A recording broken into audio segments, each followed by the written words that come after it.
Om Namo Bhagavate Vasudevaya. Om Namo Bhagavate Vasudevaya. Om Namo Bhagavate Vasudevaya. Om Namo Bhagavate Vasudevaya. Om Namo Bhagavate Vasudevaya. Om Namo Bhagavate Vasudevaya.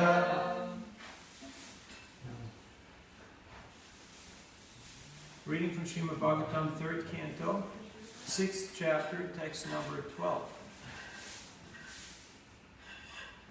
And we have it on the screen, yeah. It is on the screen? Yes. All right. We're ready to go. Ready to go.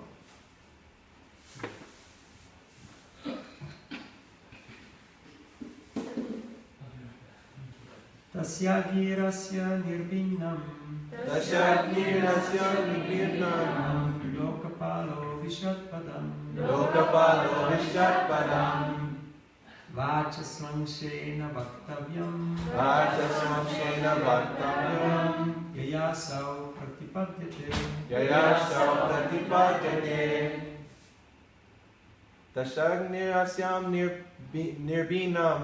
Tasyagirasyam nirbhinam. Lokapalo vishatpadam. Lokapalo vishatpadam. Vachasvanshena vaktavyam. Vachasvanshena vaktavyam. Yayasa prapita pradate. Yayasa pratipadyate. Ladies. Tasyagirasyam nirbhinam. Tasyagirasyam nirbhinam. Lokapalo vishatpadam. Vachasvanshena vaktavyam. Vachasvanshena vaktavyam. Priyasho pratipadyate. Tasya his Agnihi fire. Asyam mouth. Nirbhinam the separated. Lokapalaha. Lokapalaha The directors of material affairs. the directors of material affairs. Avishat entered. Padam Respective positions. Vacha By words. Swamshena By one's own part. Vaktavyam Speeches. Yaya. Yaya By which. Asau They. Pratipadyate. Express. Translation and purport by Srila Prabhupada. Agni or heat separated from his mouth, and all the directors of material affairs entered into it in their respective positions. By that energy, the living entity expresses himself in words. Report. The mouth of the gigantic universal form of the Lord is the source of the speaking power. The director of the fire element is the controlling deity, or the Adidaiva. The speeches delivered are Adhyatma, or bodily functions. And the subject matter of the speeches is material productions, or the Adibhuta principle. Om Agyanatimarandasya Giranjana Shalakaya Chakshurunlitam Jena Tasmai Sri Gurave Namaha Sri Chaitanya Manobhishtam Stapitam Yena Bhutale Svayam Rupa Gadamayam Dadati Svapadantikam Sri Krishna Chaitanya Prabhu Nityananda Sri Advaita Gadadhar Shivasadi Gaur Bhaktarinda Hare Krishna Krishna Krishna Hare Hare Hare Rama Rama Rama Hare Hare Mukam Karoti Vacharam Pampam Gayate Girim Yatkripadam Maham Vande Sri Guru Dintaranam Paramanandamaravam Sri Chaitanyeshwaram Manchakalpaturubhyascha Kripasnudyevacha Patita Bhavebhyo Vaishnavebhyo Namo Namaha. Hare Krishna. Hare Krishna. So, good morning everybody. Good morning. Good morning. We're very grateful to be here in New Talavan, the lotus feet of Sri Radha Kanta and Shishi Gauditai, Srila Prabhupada, and all the assembled Vaishnavas. So, this is a very special place, it's a holy place. Srila Prabhupada was personally here, spent time here, and put emphasis on what it means to live an ideal life. Sometimes we forget about what ideal is because we get so caught up in our own little story, trying to survive, trying to make it, or just kicking the can down the road, that we forget what ideal life actually is. So it's good to be reminded of that, and thus we have these sanctuaries who are like oases in the desert of the material world, where we can experience what it means to be close to nature, close to Krishna, and close to each other. So, in this part of Srimad Bhagavatam, Maitreya, who is one of the great teachers who heard directly from Krishna when he was instructing Uddhava, so Maitreya is instructing Vidura on the signs of Krishna consciousness. And he is explaining how the whole manifestation, how the whole universe came to be. And in this particular part, he's explaining how the different functions are being created. You have the primary creation and then the secondary creation.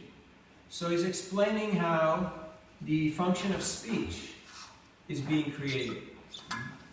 Speech is the primary means by which we communicate, and thus it's something very important to us. Like if you feel you don't have a voice. Have you ever felt like that? Yes. Yeah. And that can be taken in many ways, you know, like either you lost your voice, like I was on Warped Tour a few times, and we were doing outreach, and I lost my voice because it was pretty loud out there. And when it's loud, then you speak louder than you should, and then you lose your voice. And at other times, you're screaming at the top of your voice, and nobody hears you. Have you ever experienced that? That you feel like, I know, is there anybody out there? And no matter how loud you speak or scream, nobody seems to hear you and pay attention. So here, in the Bhagavatam, which is the handbook for this universe, this is the guide to the galaxy, how it works, how we got here, and how we're going to get out of here. It is explained how you can actually have a voice and have impact. First of all, it's important to understand that faculty of speech is being granted by Krishna. And if Krishna removes it, you have no speech. Sometimes it's just air coming out. Or, again, no matter what you say, it doesn't have any impact, or people don't register and notice it. So in the Bhagavad Gita, Krishna tells Arjuna, and all of us, what is the austerity of speech? In the 17th chapter, text number 15. Anybody knows that verse? I know what is. Anudvega karambakyam satyam priyam hitam chayat sadhyaya vyasanam chaiva tanmanas manasamuchyate. He's saying that the austerity of speech is to speak things that are truthful, pleasing, and not disturbing. And always related to the Vedic literature. So that is the austerity of speech. If we can learn the art of speaking things that are truthful, pleasing, and not agitating to others, and that are somehow connected to the Vedic wisdom, believe it or not, you will actually have impact. People will actually start paying attention. So right now, many of us are on a road trip. You're going this way, I'm going that way.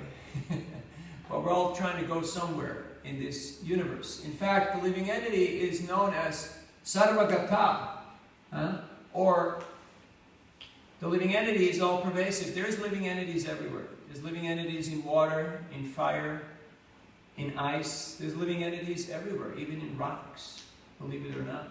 I was in Tucson, Arizona, at the world's largest gem and mineral fair of the planet. And it's amazing to see all these wonderful creations. How do you think they came about? Just by chance? No. There are living entities in those formations, because without the presence of Jiva, the soul, the Atma, nothing can actually grow. So, back to the faculty of speech. We want to be heard, we want to be recognized, we want to have impact in this world. And thus, Krishna is explaining to us very kindly how we can do so. Of course, you can write a book about how to lose friends and make enemies. That is not such a great art. It's been done before. And we've all experienced it to some extent or the other. It's a very simple principle. If you tell people what they don't want to hear, if you give them advice, and you ask them for money, and you criticize them, then most likely they're asking, so when are you guys leaving? When is your bus? When are you gone? But if you want to improve your skills of communication, a very few basic simple rules. One is, you learn the art of asking questions. Become a master asker. The question mark is the most powerful punctuation mark in any language of the world. Learn the art of asking meaningful questions, and you will notice that people will pay attention to you. Just like the Bhagavatam and the Bhagavad Gita is questions and answers. That's all there is. It's questions and answers. So if you want to improve the dialogue, then improve the line of questioning. Which means to ask things that are actually meaningful, that are relevant, and that are beneficial. So Vidura is showing us how to do that. So he's asking Maitreya, his teacher, on how this universe came about and how we can navigate, how we can find our way through this universe. Just like you can easily get lost in the swamp of Louisiana and Mississippi, right? I mean, I looked out the window yesterday when I was driving from Houston to here, and it all looked pretty much the same, right? There was a bunch of trees and there was a bunch of water. So how do you navigate? How do you know where to go? Now, of course, we got GPS, but how do you have an exact geographical location? You need to have a clear signal from 3 satellites. If you don't have that, you don't know where you are. Then you have that little spinning wheel of fortune that says, redirecting, redirecting, redirecting, I'm lost, I'm lost. Just like when I went from Flagstaff through Sedona to Phoenix, in Sedona, I don't know if it was the vortex or what it was, but the wheel was just spinning and it just gave out. Maybe there was too many tourists, too many people who were using the service, but I couldn't find my way. So I just had to rely to Super Soul and just keep heading south till things again stabilized. In a similar way, if we want to navigate through life, sometimes it's also a little obscure, it's a little murky. Have you noticed? Sometimes you don't know exactly where you're going. know where you are. So we need a clear signal from three entities: Guru, Sadhu, and Shastra. Only teacher is not enough. You also have to have a connection with Shastra, the scripture. And you also need to have sadhus or practitioners, saintly persons, who you can consult. They're your peers. A peer is anyone who can challenge you. Now you're very fortunate. You have a lot of peers. Because you're all kind of in this project together. You're all kind of similar age group. So that's very helpful. Because you get most traction in life from your peer group. So mind your peer group. Learn how to appreciate your peer group. And you will gain a lot of insights and a lot of benefits. Because you don't live long enough to make all the mistakes you can make in this world. Now I'm 53, which for some of you is quite old, or older than your parents. And for some of you is, hey, you're just a kid, you know? You're just a baby, you know? So it's kind of funny because I'm too old for a few things and I'm too young for a few things. So I'm kind of in between jobs. And that is quite a refreshing state of being because you don't have to perform, you can just be. And being engaged in Krishna service is really rewarding. So I'm on a little appreciation tour. I started in Sacramento, went down to San Diego and came over here to visit holy places and devotees who are done outstanding service and just appreciating them. Because devotees are precious and we don't know how long they're going to be here. We cannot take it for granted because time moves fast. And so if you learn this art of using our faculty of speech, you will notice that the world starts paying attention. Turn to the person next to you and appreciate them. Just say something nice to the person next to you.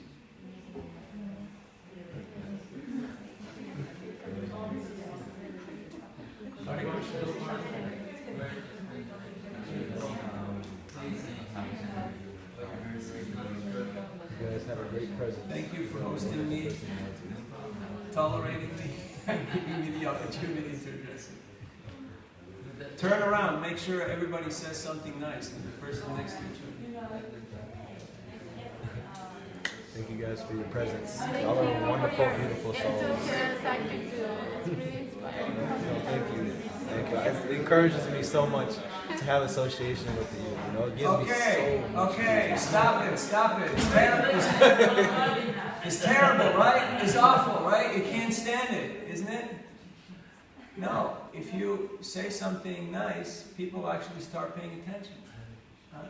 And you can extend that art throughout the day, throughout the week, throughout the month or the year. You know, make it the theme of your life to appreciate people.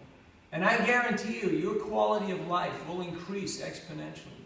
I go to farmers markets and I walk up to the farm stand and I ask people, did you grow all this yourself? And you know what their question is? Take whatever you want. You know? That's the response I get. Just take whatever you want, you know?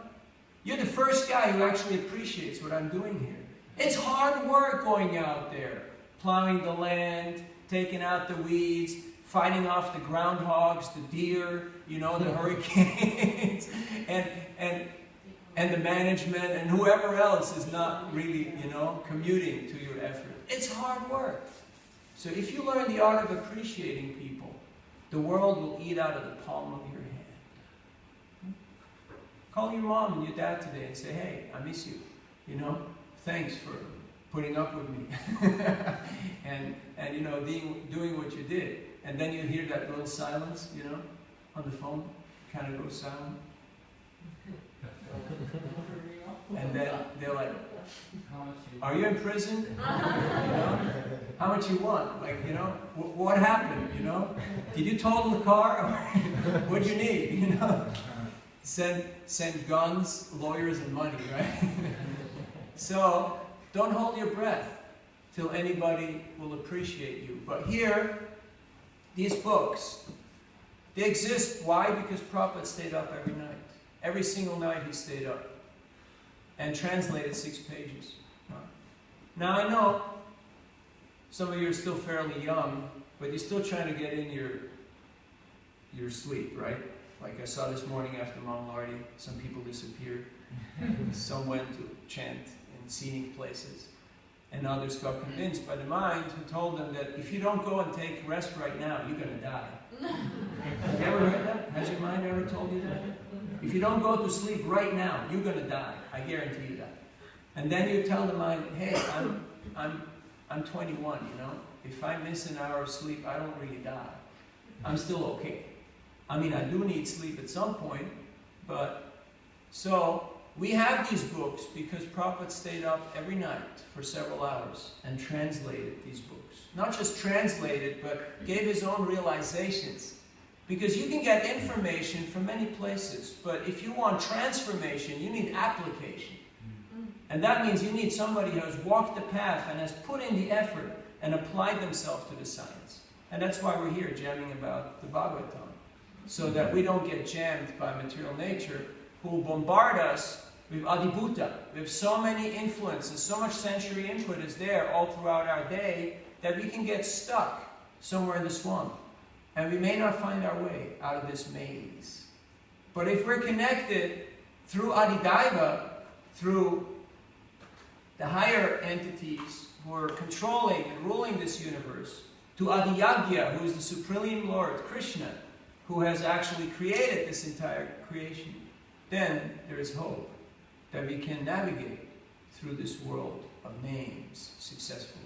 There's a beautiful verse in the Bhagavad Gita, 8th chapter, text number 4. Anybody knows it? These three words are being used, Adibhuta, Adidaiva, and Adiyagya. We have scholars, we have senior sadhus.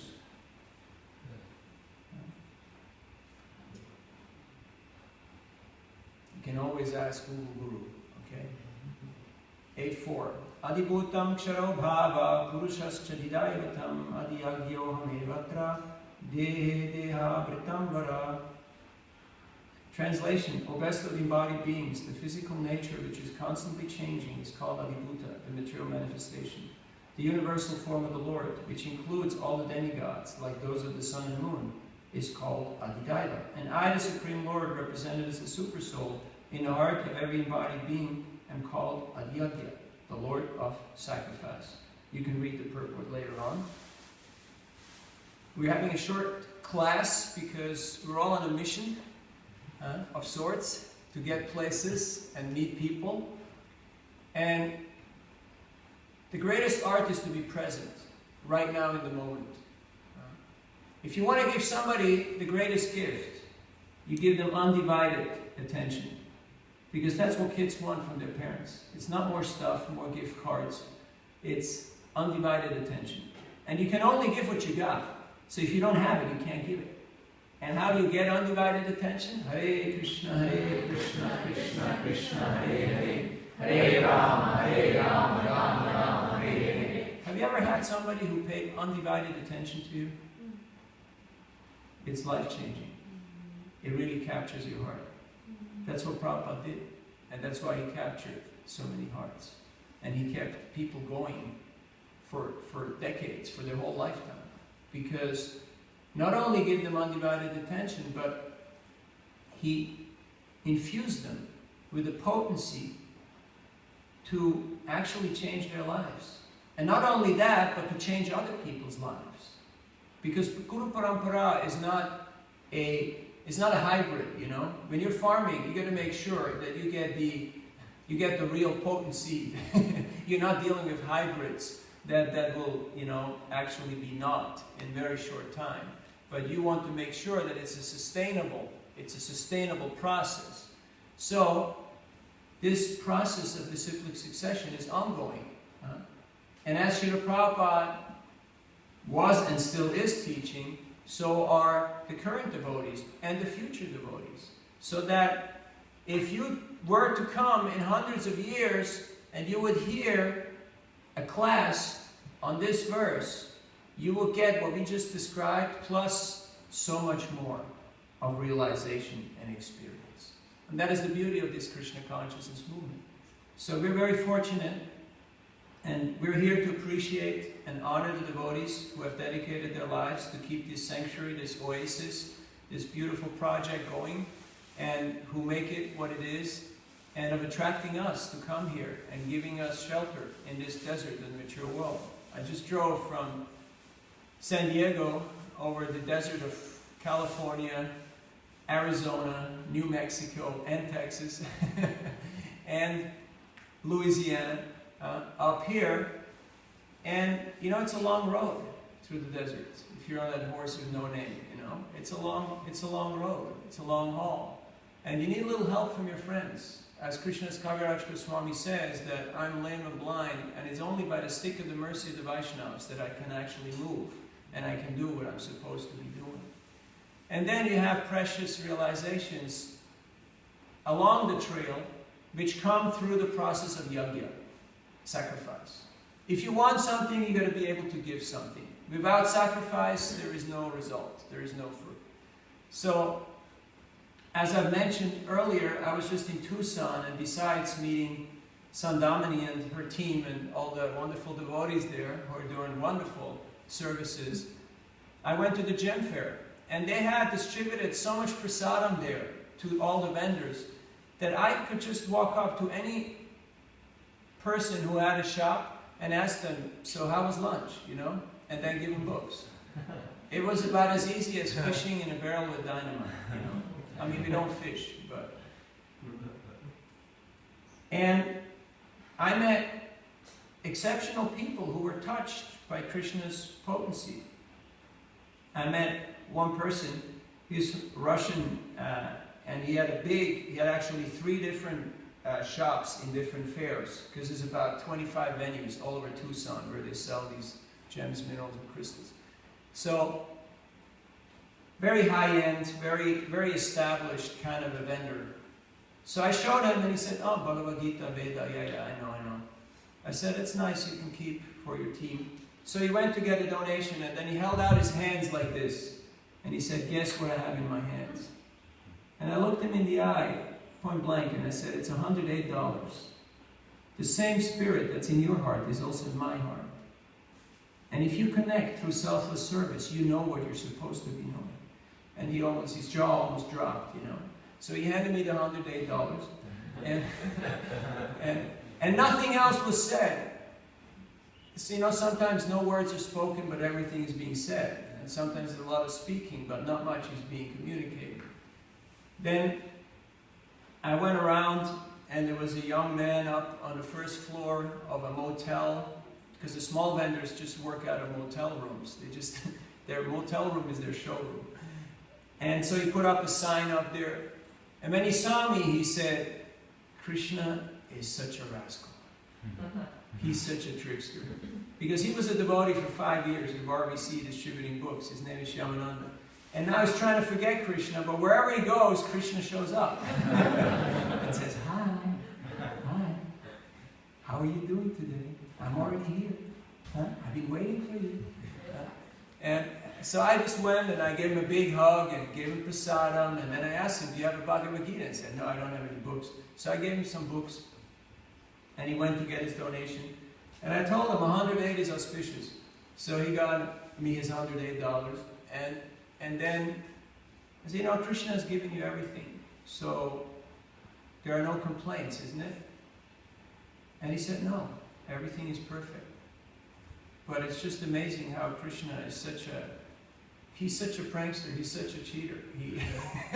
He's playing games with me. Wherever I go, he pops up and he confronts me with my homework. So we all have to face our homework. I'm here on this appreciation tour. I could also call it Finishing Unfinished Business Tour, but it's not such a good name. I like appreciation tour better.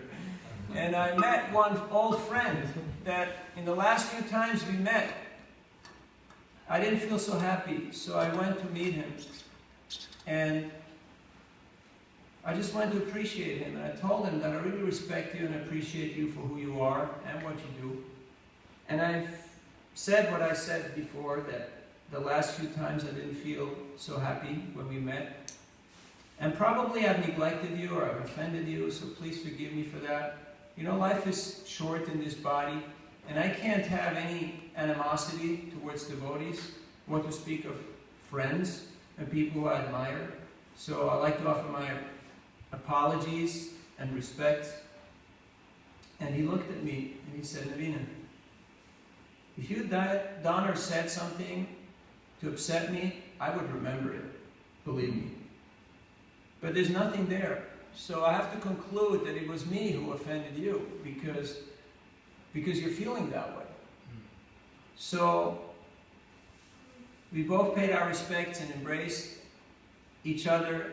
And I said, most likely we're just busy being ourselves, trying to get somewhere or do something, but not being so considerate and so present and so aware, so conscious about the other person's needs. And that's why we're not feeling the love, as they say in California. So, I can't afford to have that kind of feeling towards a devotee, or to speak of a colleague, a friend, because it will undermine my bhajan, my spiritual practice, and it will jeopardize my credibility, my whole practice. So, Srimad Bhagavatam helps us to get real. Because in this world, it's easy to get a little caught up in our own little story and in our own little picture of who we think we are and what we're supposed to do here in this world. So, this is the baseline. Just like when you play music, if you figure out the baseline, and that's important for present and future saxophone players.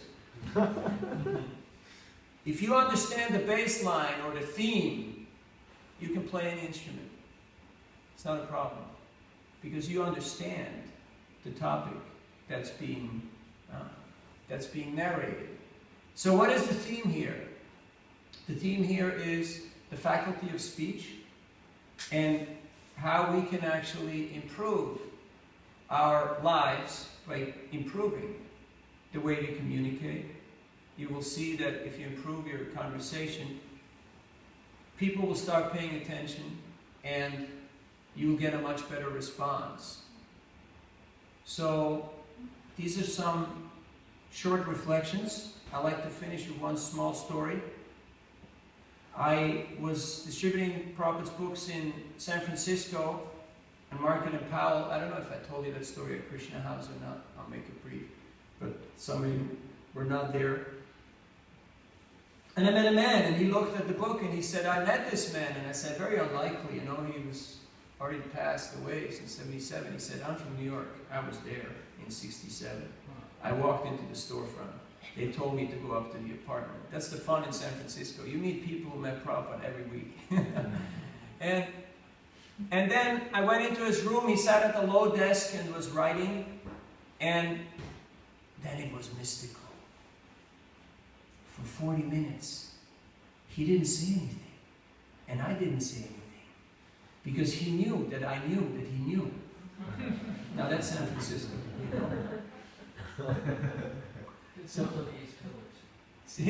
So, and then he motioned to his assistant to give me some fruit and I left.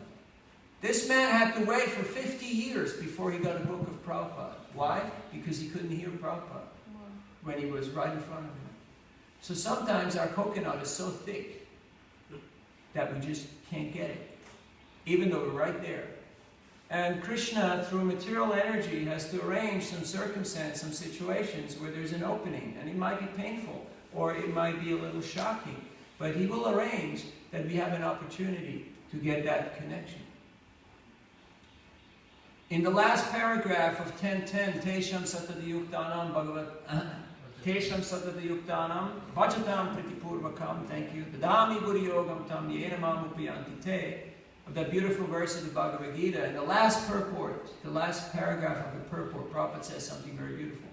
He says that you might be in a spiritual organization, you may have a spiritual master, you may be doing your spiritual practice, but you may still not get it. Guess who is he talking to? Me. Hello? Me, yes. Exactly. To me. He's not just talking, he's not just staying up all night because he can't sleep and, he's found a little occupational therapy like so many people do in this world. But he's feeling the pain. He's feeling our plight. He's is empathizing with our condition of being stuck in this world, even when we're trying to be devotees and practice Krishna consciousness. But then he says something very, very beautiful. Would you like to know? Yes. You have to buy the premium version. Okay, all right, since we got only 4 minutes left, I'll tell you. He said that if you're serious and sincere and you're trying to do something with love to please Krishna, then the Lord in the heart will make sure that you get the supreme realization and destination. Now that's beautiful. That's why no matter what happens any day of the week, at least read one verse, okay? Can you do that? Can you read one verse? Is it possible? Now you might say, I'm just too busy, I'm on the road, I got places to go and people to meet, I got, projects to build and empires to fight off. And I guarantee you, if you read one verse a day, it keeps Maya away, you will stay focused. And you will have so much more impact, so much more meaning, so much more thrust and purpose in your life that you don't know what happened. I was in 9th grade in a liberal arts boarding school in the Swiss Alps, where you can choose your own teachers and subjects. Sounds pretty interesting, huh? And you can do pottery and photography and skiing and all that other fun stuff. And I started to read the Bhagavatam because I found it in the library. And I had 3 desires in my life. I want to travel the world, I want to meet amazing people, I want to become the best at what I do. I was fairly ambitious, but that's not unusual for a teenager. So, Krishna has fulfilled and exceeded all my expectations. He's given me everything and taken it away again. And given me himself. So, I'm very grateful to be here in your association. I see decades of service and I see a lot of potential. So, please have your moment of truth every day when you read your verse and try to extract those gems, because these gems are here.